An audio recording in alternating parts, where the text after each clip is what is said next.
नमस्ते भाइयों बहनों भाई बहनों और बच्चों पटेश, आपका वापस से स्वागत है हमारे इस चैनल में जिसका नाम है टू स्टेट्स और मेरा चैनल का नाम है विद्या टू स्टेट्स एंटरटेनमेंट। मतलब यूट्यूब स्टार्ट करने से पहले कई लोगों ने मुझसे पूछा था कि मेरी शादी कैसे हुई और जो मेरे हस्बैंड हैं वो मुझे कैसे देखते हैं, मतलब एक बच्चे की तरह संभालते हैं।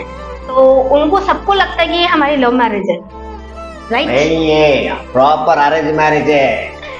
तो जैसे क्या है इन्होंने कि ये हमारी जो है प्रॉपर अरेंज मैरिज है, इसमें लव मैरिज नहीं है। तो उसकी जो स्टोरी है वो मैं आपको बताऊंगी। तो उसकी स्टोरी बताने से पहले मैं बताना चाहूंगी कि उस वक्त मैं जॉब करती थी और ये टी नगर में जॉब करते थे, जो कि एक कह सकते हैं कि एक शॉपिंग का एरिया है, एक बिल्कुल मार्केट एरिया है जहाँ पे पूरा शॉपिंग नगर मतलब शॉपिंग। हाँ, टी नगर मतलब शॉपिंग, राइट। तो वैसा एरिया है और मैं करती थी गिंडी, जो कि पूरा के इंडस्ट्रियल एरिया है जहाँ पे बहुत सारी कंपनीज हैं काम करने के लिए, राइट।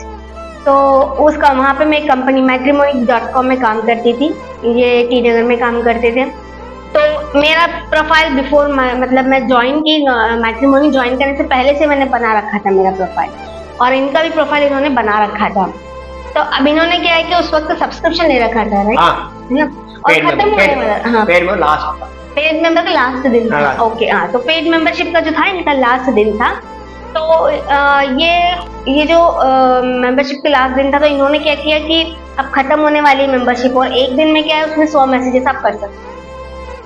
तो इन्होंने 100 मैसेजेस जो है रैंडमली भेज दिए, इनको जो भी लिस्ट में दिखे, किसी को नहीं देखा फोटो, ऐसे भेजो, ऐसे इन्होंने भेज दिया। और एक बात खास बात एक इम्पोर्टेंट बात बताना चाहती हूँ कि इनकी जो हिंदी है इतनी क्लियर नहीं है। तो इसीलिए क्या है कि उस चीज को मैं बता रही हूँ। मेरा वाइफ बोलेंगी तो अंदर आके मैं घुस के क्या भी बोल सकता हूँ।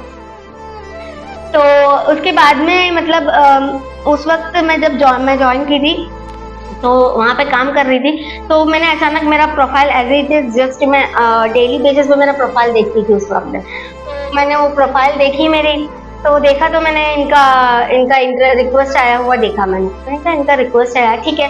तो इनकी प्रोफाइल ओपन करके देखते हैं करके मैंने इनकी प्रोफाइल ओपन करके देखी।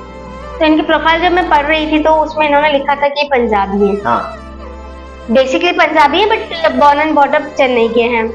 तो ओके, ये एक बात थी जो कि मुझे अच्छी लगी, पहली बात, क्योंकि मैं हिंदी जानती हूँ, मुझे मतलब तमिल मुझे आती है, साउथ इंडियन मेरी खुद की जो मदर लैंग्वेज है मुझे आती है, लेकिन इतनी क्लियर नहीं है, मेरे उसमें भी बहुत सारे मतलब प्रॉब्लम्स होती है मेरे को बात करने में।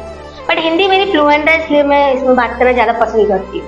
तो मुझे पता चला कि पंजाबी हैं, ओके, तो ये पंजाबी हैं, तो मेरे को और भी थोड़ा अच्छा लगा क्योंकि पंजाबी हिंदी भी जानते ही हैं, तो उस कारण से। उसके बाद में इनकी थोड़ा मैंने आगे पढ़ती गई, प्रोफाइल पढ़ती गई, तो हाँ मुझे लगा कि इनका फूड हैबिट्स, इनका थोड़ा बहुत हैबिट्स जो हैं वो मुझसे मेल खाते हैं, मेरे फूड हैबिट्स से। तो मैंने कहा चलो ठीक है। तो इनका मुझे क्या है कि साउथ इंडियन खाने से ज़्यादा नॉर्थ इंडियन खाना पसंद, तो ये इनको भी ऐसा है। तो इस कारण से मैंने कहा चलो ओके, अपन इनका इंटरेस्ट एक्सेप्ट करते हैं, इनसे बात करते हैं। तो उस वक्त मैंने इनका इंटरेस्ट एक्सेप्ट किया, बात की, तो मुझे अच्छा लगा। तो मैंने इनसे पूछा कि अपन मिल सकते हैं क्या। तो ये जो सारा इन्होंने मैसेज मुझे भेजा था, इनका लास्ट डे था April 1, 2014। तो ओके, तो फिर हमने बात की इनसे, मैंने इनसे बात की, बात करने के बाद में मैंने इनको बोला कि चलो ठीक है मिलते हैं। तो इन्होंने कहा हाँ ठीक है मिलते हैं। मैं पूछा था क्या है तो इसी जगह से मिले, वो बोलते हैं मैं गिंडी हूँ, मैं बोला मैं टी ना हूँ, अकेले एक स्टॉप का डिस्टेंस है हमारा, ट्रेन एवरी 5 मिनट्स हमको ट्रेन मिलती है। सो ओके करके बात हुई थी। तो हमारा मीट करने का डेट जो था वो था 5 अप्रैल 2014 का ही। बट मेरे को ना इनसे जल्दी मिलना था, जल्दी मिलके बात करनी थी, क्योंकि घर में थोड़ा प्रेशर था शादी का, क्योंकि उस वक्त मेरी एज थी 29। मेरा भी इतना प्रेशर था कि तो मेरा घर में बोझ हो गया। मेरा होते मेरा मम्मी डैडी नहीं थी, मेरा डैडी का देहांत कब हुआ था? ऑलमोस्ट 2004 में हो गया लास्ट में, डैडी का फर्स्ट में मम्मी का उसके बाद मेरा दीदी का पास स्टे करता हूँ, मैं पास दीदी का दीदी के घर के पास में इन्होंने कमरा लेके रखा था दीदी का किराए इतना पे। फिर वो अपने तो एक भाई है, सभी भाई को शादी हो गई है, तो रहता था। सो इवन इनसे छोटे एक भाई हैं, उनकी भी शादी हो गई थी उस उसकी वक्त। शादी मैं करवाया था, है ना। इन्होंने उनकी शादी करवाई थी। मेरा भाई का वो टाइम बच्चा भी था। हाँ, एक छोटा बच्चा भी हो गया था उनके भाई का। तो फिर 5 तारीख को हमने मीट करने का प्लान किया था, लेकिन मुझे इनसे जल्दी मीट करना था, जल्दी बात करनी थी इस प्रेशर के कारण। तो हमने क्या है कि 4 तारीख को मैंने मीट करने का प्लान बनाया। मैं ऑफिस के लिए निकल गई, ऑफिस चली भी गई थी, बट मेरा माइंड जो था वो काम में लग नहीं रहा था। मेरा दिमाग में पूरी इनसे मिलने का आइडिया था, क्या करना है, कैसे करना है। तो और उसी वक्त थोड़ी सी एक मतलब मेरी और मेरे टीएल की थोड़ी सी कन्वेंसी टाइप की हो गई थी। तो मैंने कहा मैं आज के लिए तो जा रही हूँ, मेरा दिमाग बिल्कुल काम नहीं कर रहा है, मैं जा रही हूँ, आप देख लेना। तो उन्होंने कहा ठीक है तुम जाओ, तुम घर पे रेस्ट कर लो। तो मैं निकल गई ऑफिस से। निकल के मैंने इनको फोन किया कि मैं मतलब आज मिलने आ रही हूँ। तो ये शॉक हो गए कि भैया ये तो अपन ने बात कल की थी, तो अचानक आज कैसे मीट करने का प्लान हो गया करके। तो मैंने इनको बोला कि ठीक है मिलना ही है मुझे आज, तो कहाँ मिलना है। तो इन्होंने कहा ठीक है मैं परमिशन लेके आ जाता हूँ और टी नगर स्टेशन पे आ जाओ, वहाँ पे मिल लेते हैं। तो मैं वहाँ से पैदल मतलब मेरे ऑफिस से पैदल जाके मैंने लोकल ट्रेन पकड़ी गिंडी से और टी नगर जाके मैं उतरी। वहाँ पे उतर के मैं बैठी हुई थी तो इनका फोन आया। तो बोले कि कहाँ पे बैठे हो। मैंने कहा मैं स्टेशन पे ही बैठी हूँ, अभी बाहर नहीं निकली हूँ। तो मैंने उस वक्त मैंने क्या है कि मैंने एक स्कार्फ बांध रखा था, मतलब स्टोल बांध रखी थी चेहरे पे धूप के कारण। वो अप्रैल का महीना था तो धूप थी थोड़ी, इसलिए मैंने स्टोल बांध रखा था। तो ये आए, मेरे को ढूंढ ही रहे थे। मैंने कहा मैं यहाँ बैठी हूँ। फिर इन्होंने ढूंढ लिया मुझे। ढूंढते ही इन्होंने पहले तो इनके दिमाग में एक बात आई थी, कितना बड़ा भूल कर दिया मैं, इस लड़की को चूज कर दिया, कैसे मैं चूज करा। तो फोटो में इतना डिफरेंट थी, स्टेट में इतना डिफरेंट थी। बट एक्चुअली फोटो मॉर्फिंग नहीं थी, हाँ। नॉर्मल फोटो ही लिया गया था, फोटो में ऐसे थोड़ा बहुत होता है हो ना। जाता है। तो क्या कर सकते हैं, आगे इसे हमारा ड्यूटी है इसको एडिट करना, इसको रेस्पेक्ट करना। Please wait offer some tea, मेरा ड्यूटी क्या करा। तो इन्होंने मुझे टी ऑफर किया, बट मैंने इनको बताया कि मैं टी कॉफी ये आइटम्स मिल्क आइटम्स नहीं लेती हूँ। तो इन्होंने कहा ठीक है चलो फिर जूस पी लेना। तो हम लोग वहीं पास में टी नगर में बस स्टैंड है, एक डिपो है, उसके पास में एक चाय की दुकान थी। वहाँ पे मतलब जूसेस भी मिलते हैं, आइसक्रीम वगैरह भी मिलती, तो वहाँ पे जाके हम बैठे। वहाँ पे जाके हमने चाय पी, इन्होंने चाय पी और मैंने चाय नहीं पीती थी, मेरे को जूस भी पीने का मन नहीं था। तो मेरे को आइसक्रीम दिला रही, तो मैंने आइसक्रीम खाई।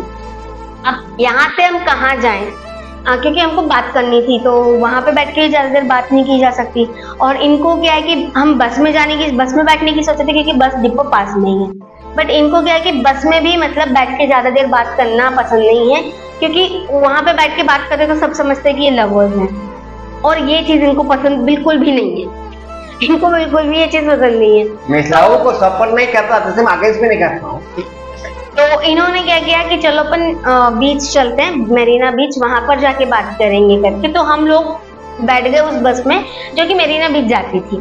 तो वहां पे बैठे, उसमें भी हमने थोड़ी बहुत बातें की। मैंने इनको अपने बारे में बताया, मैं ऐसी हूँ, मैं वहाँ काम करती, पहले वहाँ काम करती थी, मैं ऐसी हूँ, इस टाइप का मैंने अपनी थोड़ी डिटेल्स बताई।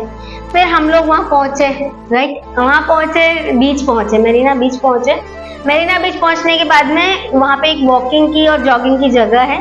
तो उस मतलब वो एक लेन बना हुआ है वॉकिंग के लिए और जॉगिंग के लिए, अंदर की तरफ एक लेन, एक बाहर की तरफ लेन। तो हम अंदर की तरफ लेन में जो थे बैठ गए थे, हमको जगह मिल गई थी बैठने की, तो हम बैठ के बातें कर रहे थे वहां पर, राइट। तो बातें करते करते मैंने अपने पॉजिटिव नेगेटिव बताया सब, बट इन्होंने ये आए कि अपने सब नेगेटिव्स ही बताए। मुझे इन्होंने कोई पॉजिटिव थिंग नहीं बताई। बैड बॉय हूँ, गुस्सा आदमी हूँ, ऐसे नेगेटिव में बोला था। बट किस बात को यकीन नहीं करी, ऐसे बात करती है। और उसके बाद में इन्होंने कहा कि मेरे पास तो सिर्फ मतलब मेरे पास बड़ी बाइक गाड़ी वगैरह नहीं है, घर भी मेरा छोटा है। तो मैंने कहा कोई दिक्कत नहीं है, छोटा तो क्या हुआ, दिल तो बड़ा है। ये मेरे माइंड में बात आई थी। तो मैंने इनको कहा छोटा तो कोई दिक्कत नहीं है। मेरा पास अकेले टीवीएस सुपर एक्सेल है। तो मैंने कहा चलती तो है ना, मैं बोला मेरा हाँ, पहला क्वेश्चन ये था तो चलती है ना, चलती है। बस तो मैंने कहा ठीक है चलती है तो उसी को चला लेंगे हम, हमको दूसरी कोई गाड़ी की जरूरत नहीं है। ये वीडियो जो है मैं इसको 2 पार्ट्स में डाल रही हूँ। सो ये वीडियो आधा अभी आएगा और नेक्स्ट पार्ट Part 1 आएगा, Part 2 आएगा। और जो उसके बाद में जो रहेगा वीडियो वो रहेगा आपके लिए मैं हनीमून ट्रेजेडी, पार्ट 3 होगा honeymoon tragedy. Yes, thank you.